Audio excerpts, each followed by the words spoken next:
food is a product which is consumed by all segments in our society, and has been, since the population is growing, so the food requirement or the market is growing.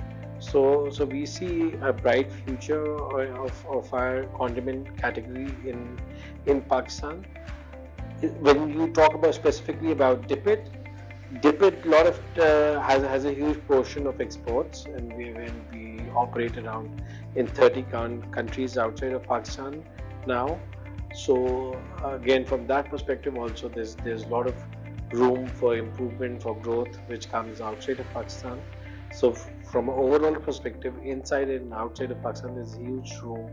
There's a lot of work which needs to be done at the ground level, to ensure that Pakistan grows as a condiment market also. Hello everyone, my name is Zeeshan Haider. I am CEO for Dipitt and an alumni of Happy Homes High School. This is a session we are recording for the career counseling, and this is my feedback and my 2 cents to all of you on how you should pursue your education and your career forward. Thank you.